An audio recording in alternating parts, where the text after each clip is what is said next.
দফীয়া দাবী এই দাবীখিনিৰ ওপৰতে আমি মেইন আজি কাৰ্যসূচীটো লোৱা হৈছে। যি 5 দফীয়া দাবী আছে এই মেইন দাবীকেইটা কি কি? 1 নম্বৰত আছে আমাৰ দাবী NGO যিটো ব্যক্তিগত খণ্ড অক্ষয় পাত্ৰ এই অক্ষয় পাত্ৰক দিয়াটো অতি শীঘ্ৰে বন্ধ কৰক। আৰু 2 নম্বৰ দাবী আছে বকোৱা মাননি অতি শীঘ্ৰে আদায় দিয়ক। আৰু 3য় দাবী আছে মাহৰ প্ৰথম সপ্তাহতে আমাৰ মাননিটো দিয়াৰ ব্যৱস্থা কৰক। আৰু 4ৰ্থ দাবী আছে আমাক এই পেঞ্চন সাহায্য দিয়াৰ ব্যৱস্থা কৰক। আৰু চৰকাৰী চাকৰিকৰণৰ এই নিয়মীয়া কৰাৰ মেইন আমাৰ দাবী। আপোনাক প্ৰতিশ্ৰুতি দি আছে চৰকাৰে যে আপোনালোকৰ দাবীসমূহ পূৰণ কৰা হ'ব, কিন্তু এতিয়ালৈকে হোৱা নাই। যদি ইয়াৰ পিছত নহয় তেতিয়াহ'লে কি কাৰ্যসূচী ৰূপায়ণ কৰে পৰৱৰ্তী সময়ত? আমি যিখিনি দাবী আমি কৰি আছোঁ এই দাবীখিনি আমাৰ চৰকাৰতো কোনো পধ্যে কাণত সোমোৱা নাই। কাৰণ যদি আমি অজন্তা নিয়োগক আমি লগ কৰিছোঁ, আমাৰ যেতিয়া বাজেট উত্থাপন কৰিলে আমাৰ মধ্যাহ্ন ভোজন কৰ্মচাৰীৰ এটকাও তেখেতে উত্থাপন নকৰিলে চৰকাৰখনে। আৰু আমি যেতিয়া শিক্ষামন্ত্ৰী আমাৰ চৰকাৰত নতুন চৰকাৰত হ'ল তেতিয়া তেখেতকো আমি মেম'ৰ নাম দিছোঁ, তেখেতেও আমাক ভাল খা খবৰ একো দিয়া নাই। আৰু আমি যিখিনি হেমন্ত বিশ্ব শৰ্মাই এই অক্ষয় পাত্ৰক দিম বুলি যোৰহাটত ইতিমধ্যে 450খন স্কুল দিয়াৰ যোজা কৰি আছে। 20 লাখ শতাধিক ছাত্ৰ ছাত্ৰীক খাদ্যটো ব্যক্তিগত কৰি খোৱাৰ ব্যৱস্থা কৰাৰ এটা সিদ্ধান্ত কৰিছে। এই সিদ্ধান্তবিলাকত আমিতো একদম প্ৰত্যাহাৰ কৰাটো চিয়ৰ। কাৰণ আমি আজি 2005 চনৰ পৰা কাম কৰি কৰি আজি 18 বছৰত ভৰি দিলোঁ। এই 18 বছৰত আমাৰ দেহাৰ বহুত ক্ষতি হৈছে। আমাকতো মাননি দিয়াই নাই, আমাকতো মজুৰি দিয়াই নাই, মাননি এটা দি আছে। তাকো সেই মাননিটো আমি মাহেকত নাপাওঁ। আজি আমি 6 মাহ উকলি গ'ল। 2021 চনৰ নৱেম্বৰ মাহৰ পৰা আজি 2022 জুন মাহ পালে এটকাও এতিয়ালৈ আমি পোৱা নাই, এটকাও এতিয়া বৃদ্ধি হোৱা নাই। গতিকে আমাক যিখিনি আমাক চৰকাৰখনে নিৰ্যাতন কৰি আছে, চৰকাৰক আমি এনেকুৱা তাৰমানে এটা আমি যদি মাৰিব পৰা বস্তু হ'লে হয় বা কিবা কৰিব পৰা একশ্যন ল'ব পৰা বস্তু হ'লে হয় আমি ল'লোঁ হয়। কাৰণ আমি আজি বুঢ়া হ'লোঁ আন্দোলন সংগ্ৰাম কৰি। আমাক মাহেকত 1500 টকা দিয়ে। এই 1500 টকাত তেখেতক আমি 1 ঘণ্টা সময় 1500 টকা দিওঁ, তেখেতে যদি চলিব পাৰে।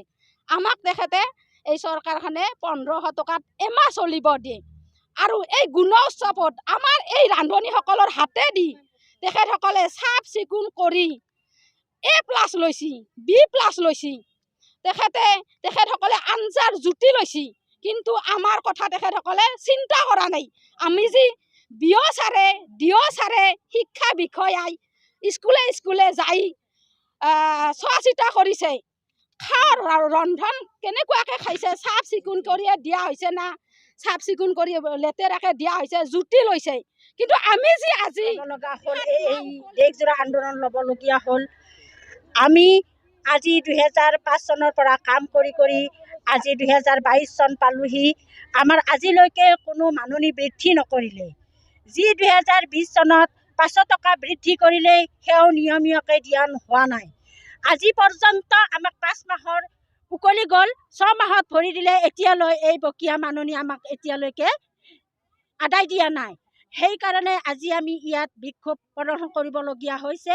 আৰু যি আমাৰ পেপাৰে পত্ৰে পাইছোঁ, আমি যোৰহাট জিলাত 450খন স্কুল ইতিমধ্যে NGO দিয়াৰ চক্ৰান্ত চলিছে এই বিজেপি চৰকাৰৰ। এই বিজেপি চৰকাৰক আমি ধিক্কাৰ দিব বিচাৰিছোঁ। এই দুখীয়া মহিলাসকলক কিয় এনেকুৱা প্ৰবঞ্চনা, ঠগ প্ৰবঞ্চনা, মিছা মিছা কথা কৈ আমাক কামত খটুৱাই আছে। যি আগন্তুক এই যোৱা বছৰ এই যি জুন মাহত আমাৰ যি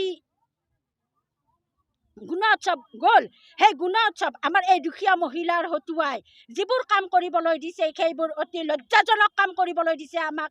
যিবোৰ নেকি মেখেলাত লাগিলে কিছুমান কটা সোমাই যায় সেইবোৰ উঘালিবলৈ দিছে, লেট্ৰিন চাফা কৰিব দিছে। আপোনালোকে নিশ্চয় জানে LP স্কুলত সৰু সৰু ল'ৰা ছোৱালী থাকে, তেওঁলোকে চকীদাৰৰ কাম কৰিব নোৱাৰে, সেইবোৰ কামো আমি ৰন্ধন কৰ্মী কৰিবলগীয়া হৈছে। কিন্তু এই চৰকাৰখনে কোনো কথাতে গুৰুত্ব নিদি আমাক যিমান পাৰে সিমান কামত হতুৱাই এতিয়া আমাক বিপথে পৰিচালনা কৰি আমাৰ হাতৰ পৰাও কামটো নিয়াৰ কাৰণে চেষ্টা চলাইছে, কুচক্ৰ চলি আছে। সেইকাৰণে আজি আমি এই গোটেই অসমতে আমাৰ দেশজোৰা আন্দোলনৰ কাৰ্যসূচী লোৱা হৈছে। আমাৰ এই যদি দাবী, আমাৰ এতিয়া ইতিমধ্যে আমি 5টা দাবী আমি উত্থাপন কৰিছোঁ, দাবী কৰিছোঁ।